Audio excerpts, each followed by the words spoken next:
I made Triss Merigold's alternate costume from The Witcher 3 Wild Hunt, and this is how it turned out.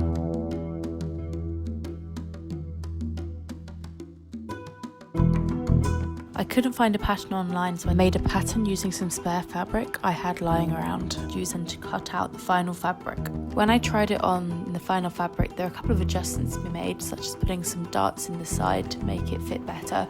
So I went ahead and did this so it was a nice snug fit.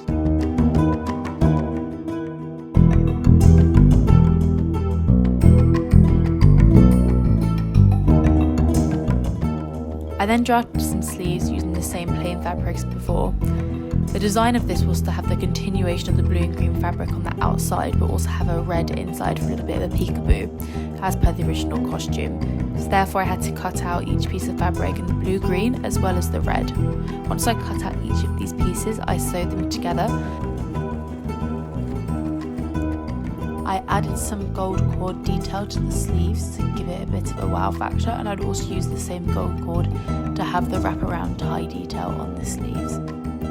After deciding on exactly what fabric and thread to use for the bronzy effect, I decided on a bronze fabric with the green gold thread. I cut out strips of it and sewed bands all the way around the outside as well as one just on the inside. I then marked out the pattern for all the detail that I wanted on the inside, cut it out, and then used that cutout to make an exact reflection so I could have it even on each side. I got through thousands of meters of yarn. This is because there was a lot of distance to cover going up and over each of the details, as well as because I was using a zigzag pattern to hold the fabric in better. Once I'd finished the main part of the dress, I then added some leaf detail onto the edges of the tendrils. I then also found some nice gold lace detail, which I sewed onto a plain white skirt that I managed to get, and used the same bronze fabric in order to draw some sleeves that fit me, using a crisscross lacing of elastic pattern to hold them on and a marker pen to mark the pattern. The jewelled beads for the arms as well as on the main feature in the middle was made using large blue beads with smaller matching beads and a gold wire that I then used to create brooches. The leaves were 3D printed and I heated them up so I could melt them to the shape of my neck to make them into a necklace. I glue gunned each of them together and also added some glue on the back to make sure that it was reinforced. I also 3D printed the belt centerpiece, and I used the same blue jewels that we made into brooches to glue onto the front of this to have some continuity.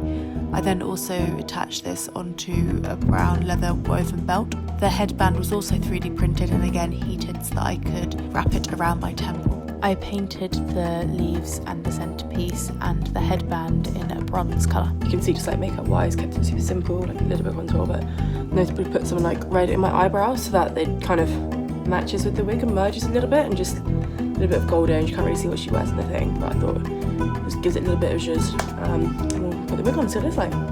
Okay, now I've got the wig on. I'm gonna leave these two trestles out and just put the rest of it back into a bun. Okay, so now it's up.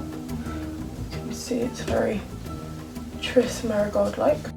And now for the final reveal. I'm really happy with how this turned out. It was hundreds of hours of work, and I think it looked really good in the end. There are a couple of adjustments and things I'd change going forward, but overall I think it came out pretty close to what it would look like in the video game, with a couple of interpretations which actually made it feel a bit more real life.